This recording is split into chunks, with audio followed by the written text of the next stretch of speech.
وہ میں آپ کے سامنے رکھنا چاہتا ہوں۔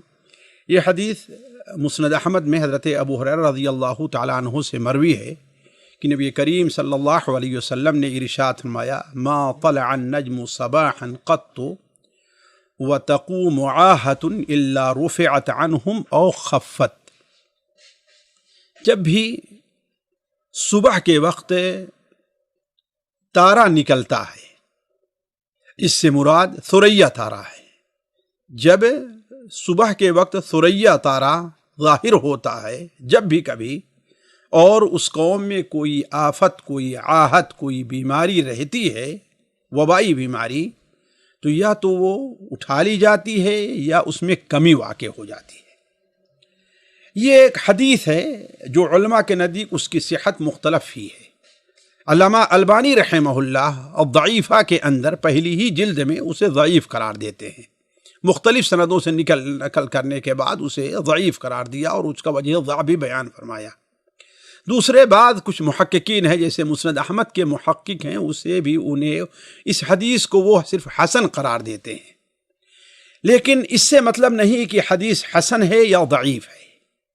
اولاً تو ہم نے یہ بات بیان کر دیا کہ اس کی صحت متفق علیہ نہیں ہے یا یقینی نہیں ہے کہ اس کے اوپر کسی مسئلے کی بنیاد رکھی جائے۔ دوسری چیز، اس حدیث کا مفہوم ہے کیا؟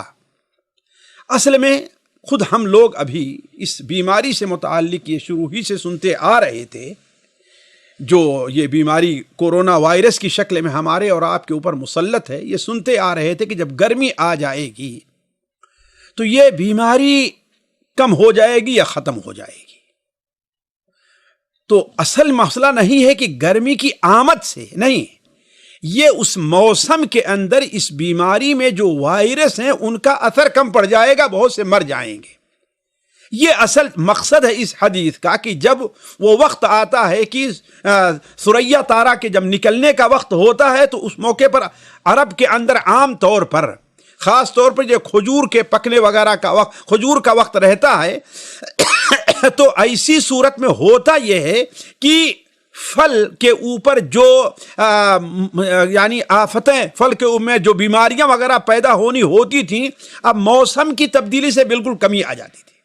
جو شخص یہاں پر رہ رہا ہے وہ جانتا ہوگا کہ بسا اوقات صرف ایک دن کے اندر بالکل گرمی سے سردی کی طرف حالات بڑی تیزی سے بدل جاتے ہیں۔ تعجب ہوتا ہے کہ بھی کل تک لوگ اے سی چلا رہے تھے اور آج جو ہے اس کی ضرورت نہیں ہے۔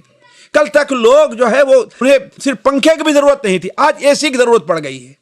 تو اصل کیا ہے؟ یہ وقت کی موسم کی تبدیلی کی وجہ سے، یعنی گرمی سے سردی، سردی سے گرمی کی وجہ سے وہ جو چیزیں، یعنی جو ہوا رہتی ہے جو اثر انداز ہوتی ہے، یا اس میں جو جراثیم موجود ہیں ماحول میں، وہ موسم کی تبدیلی سے کمزور یا تیز پڑ جاتے ہیں۔ یہ ہے اصل میں اس حدیث کا مقصد، نہ یہ کہ ثریا تارا جب نکلے گا تو اس کے اندر کوئی خمی ہوگی۔ اب کچھ لوگ اس کو حدیث کے اوپر فٹ کریں کہ اللہ کے رسول نے حدیث بیان کی ہے لہذا 15 رمضان میں ختم ہو جائے گا، یہ معاملہ نہیں ہے۔ اصل چیز یہ ہے کہ اس جب یہ ثریا تارا جب ظاہر ہوگا تو اس وقت کیا ہے، اس کے ظاہر ہوتے ہی موسم میں گرمی زیادہ ہو جائے گی۔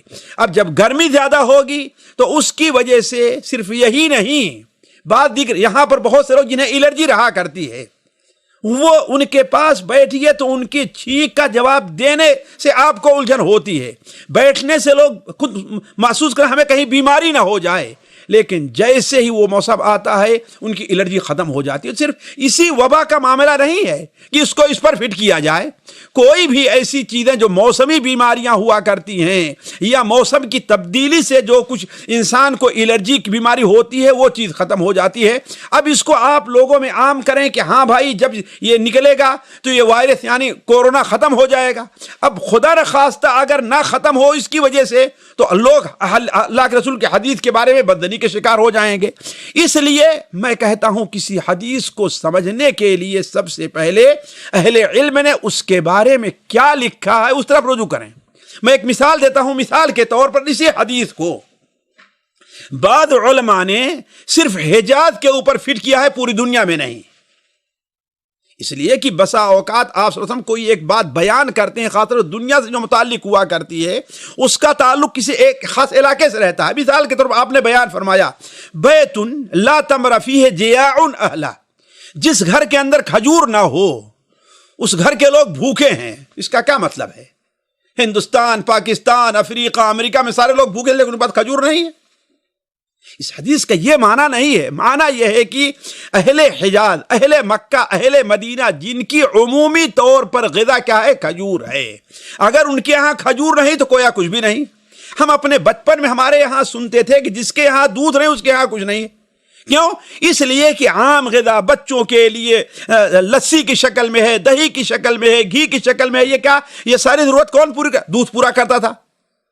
تو کہنے کا مطلب کہ جو حدیث جس ماحول میں بیان کی گئی ہے اس کے اوپر خاص طور پر اگر دنیاوی امور سے متعلق ہے، میں دینی امور کی بات نہیں کرتا، وہ تو پوری دنیا کے لیے ہے، لیکن جو دنیاوی امور سے متعلق ہے تو اس کو ہر جگہ پر فٹ کرنا یہ چیز قطعاً صحیح نہیں ہے۔ اسی لیے میں کہتا ہوں کہ جیسے امام حافظ مناوی رحمہ اللہ اپنی کتاب فیض القدیر میں نقل کرتے ہیں کہ بعض اہل علم نے کہا کہ اس کا تعلق کس سے ہے؟ ارض حجاز سے ہے۔ کیوں؟ اس لیے کہ جب اس تارے کے طلوع ہونے کے بعد موسم میں تبدیلی ہوتی ہے تو اب جو کھجوروں والے ہیں، کھیتیوں والے ہیں یا اونٹوں والے ہیں، اب یہ سمجھتے ہیں کہ اب ہمارے کھیت کو جو اب تک جو بیماری لگی تھی وہ نہیں، ہمارے اونٹ کے اوپر جو دوسری بیماریاں بعد کیڑے سے مسلط ہے اب وہ نہیں ہوں گے۔ تو کہنے کا مطلب کہ اولاً اس حدیث کا وہ مفہوم نہیں ہے جو لوگ بیان کر رہے ہیں، اور ثانیاً خود اس حدیث کی صحت اہل علم کے نزدیک مختلف ہی ہے۔ واللہ اعلم وصلی اللہ علی نبینا محمد۔